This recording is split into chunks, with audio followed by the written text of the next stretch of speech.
Bonjour, je suis Sophie Gauthier du blog Bailleur Pro. Je vous souhaite la bienvenue dans cette première vidéo de la série consacrée aux locations meublées de courte durée. Alors pourquoi proposer des vidéos de formation sur les locations meublées temporaires? Pour plusieurs raisons.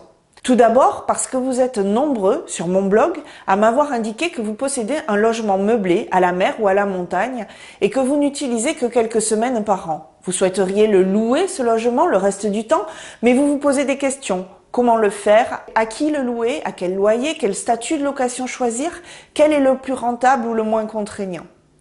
Ensuite, parce que beaucoup d'entre vous possèdent un logement dans une grande ville et ont entendu parler de la rentabilité extraordinaire des locations meublées à la semaine ou à la nuitée, mais ne savent pas exactement comment s'y prendre. Enfin, parce que cette forme de location est aujourd'hui beaucoup plus encadrée qu'elle ne l'a été auparavant, et il vaut mieux connaître quelques principes fondamentaux avant de se lancer dans cette aventure. Alors dans cette série sur la location meublée de courte durée, il y aura 6 vidéos. Dans cette première vidéo, nous allons voir ensemble les différentes formes que peut prendre la location temporaire, les profils de locataires auxquels ces locations s'adressent, où investir lorsqu'on choisit cette forme de location et dans quelle typologie de logement. Dans les vidéos suivantes, nous verrons les limites imposées par les pouvoirs publics pour les locations meublées temporaires, les démarches préalables à effectuer lorsqu'on veut s'engager dans ce type de location, les spécificités du bail de location, les équipements à prévoir dans le logement, le montant de loyer et comment le fixer, la fiscalité de ce type de logement, et pour finir, nous nous intéresserons aux 10 règles d'or pour séduire les locataires et garantir une occupation maximale de votre logement meublé. Mais avant de commencer, je vais me présenter car certains d'entre vous ne me connaissent pas encore. Et vous vous demandez peut-être, et à juste titre, qui je suis pour vous conseiller ainsi sur votre immobilier locatif. Alors je m'appelle Sophie Gauthier et je suis justement experte en gestion locative. J'ai effectivement passé 10 ans au sein d'un groupe d'agences immobilières où j'ai dirigé les mises en location de plus de 8000 logements en France. En 2014, j'ai décidé de me consacrer à la formation et en particulier à l'accompagnement des propriétaires bailleurs. C'est ainsi qu'est né Bailleur Pro. Bailleur Pro, c'est un programme destiné aux propriétaires d'un bien immobilier locatif ou à ceux qui souhaitent le devenir afin de les aider à augmenter leurs revenus issus de la location. Si vous souhaitez plus d'informations, je vous invite à consulter ce blog sur le site www.bailleurpro.com et à vous inscrire à la newsletter.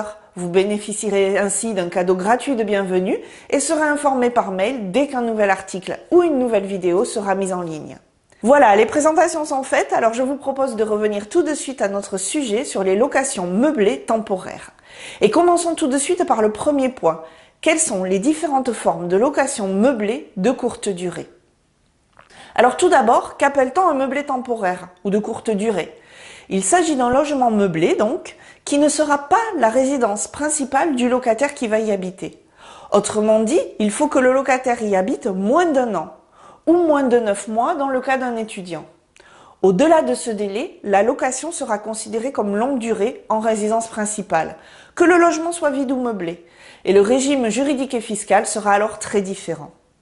Il existe 3 formes de location temporaire: la location saisonnière, le meublé de tourisme et la chambre d'hôte.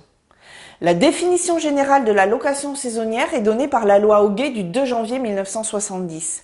Dans cette définition, la durée de location est inférieure à 90 jours consécutifs et non renouvelable.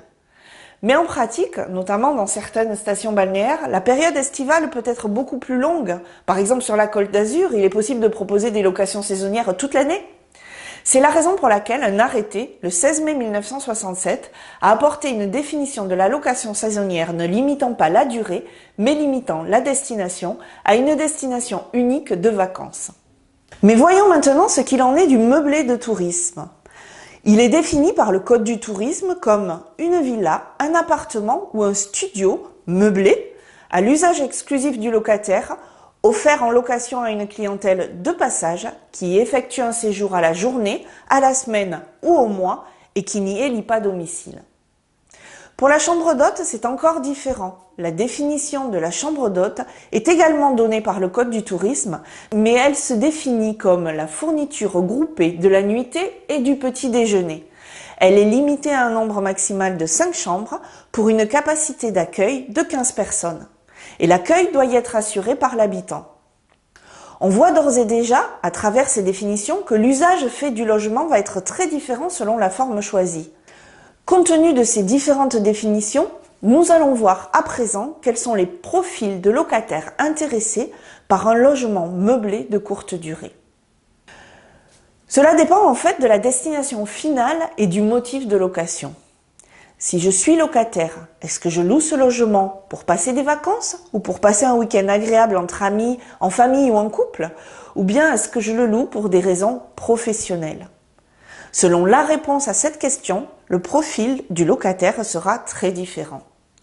Dans une majorité de cas, cette forme de location est destinée à des logements de vacances. Et dans ce cadre, tous les profils de locataires peuvent être envisagés. Famille, couple, amis, étudiants, retraités, peu importe. Mais au cours des dernières années, on a vu émerger une forte demande pour des locations meublées de courte durée dans des grandes agglomérations. Cet engouement va bien au-delà du motif de tourisme et les locataires présentent dans bien des cas un motif d'ordre professionnel. Le contexte qui les amène loin de leur résidence principale et dans lequel ils recherchent une location meublée et en courte durée peut être l'un de ceux-ci.